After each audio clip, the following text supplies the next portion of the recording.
One bass to rule them all.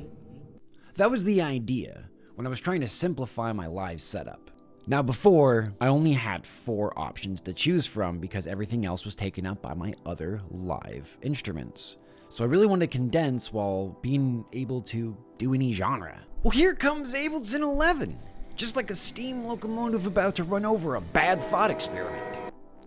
With its 16 macro knobs and its macro variation snapshots, it had everything.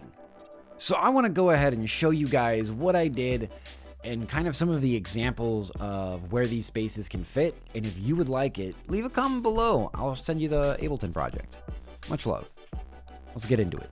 This is the one bass to rule them all. It's pretty simple. It's an operator patch. I do have a few audio effects, but they're not even on right now. And I wanted to show y'all what these different basses sounded like. We have the FM house bass. We have a dubstep bass. 808 bass. Electro bass. Just a random pluck that can go anywhere. Different pluck, and then a Reese. And the goal for me was to be able to click one button, which you'll be able to see here if you go into MIDI or your key, variation launch and variation up. You need to have the variation launch and the variation up mapped to the same button so it can just be one button. If not, it'll just scroll through, but it's not actually going to play them. It's just going to scroll through them and look at them. So take a look.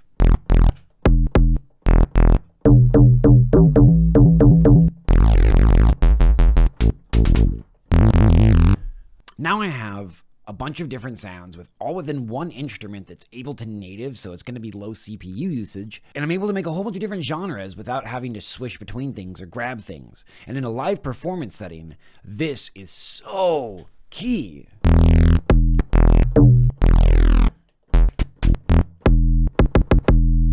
But even so, even as cool as these sounds are, I wanted to continue that trend and create a few variations for the effects as well.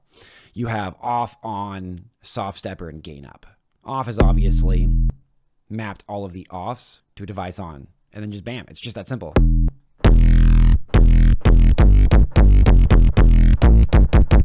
that's where you really get the 808.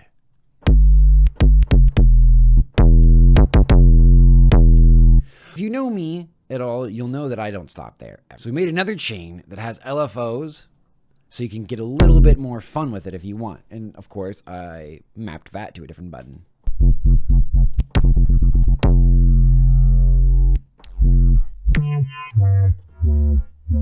Might not sound like much with this bass, but you start switching some basses.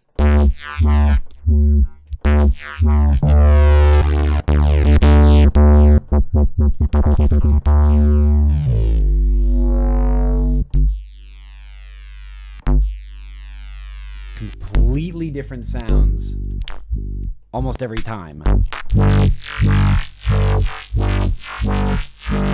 As you can see, it gets crazy, and it's all within this one little thing. Well, it's not little, but it's all within one instrument rack that you could just click through. I think that's the coolest thing in the world, and this is going to really up my production value when I'm making music live. And I'm going to do this to a bunch of different instruments. So you're going to see a one bass to rule them all, one lead to rule them all, one pad to rule them all.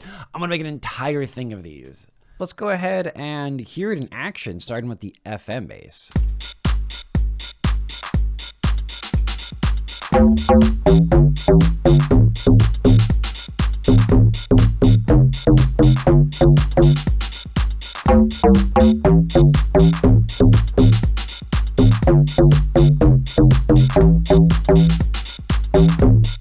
See, it fits right in. Then you get over to like an 86, like.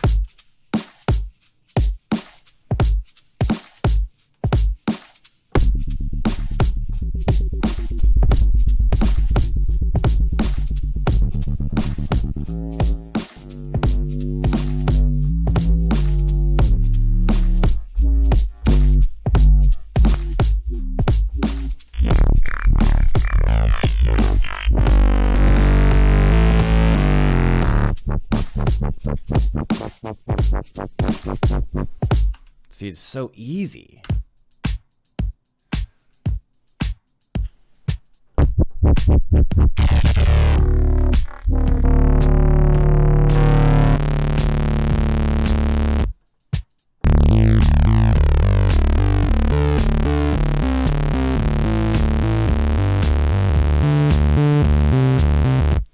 Obviously, our bass is a little loud, so let's go ahead and...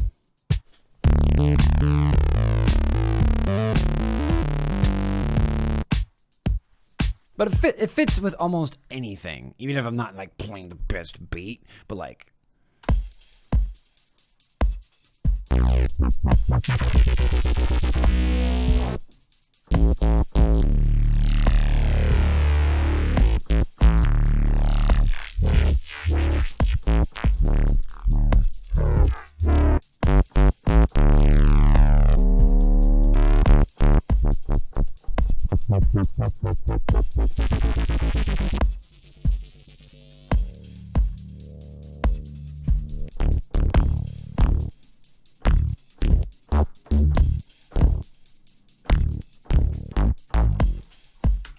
So there you have it. One bass to rule them all. Now, it's not perfect, but I could see this being an incredible addition to anybody's setup, especially if you're trying to do live stuff. But even if you're not doing live stuff, it's really cool for just creative means to kind of like quickly put out little ideas here and there. So tell me what you think. Tell me if you guys have used macro variations or any of this for some cool stuff, because I really want to see what people are doing.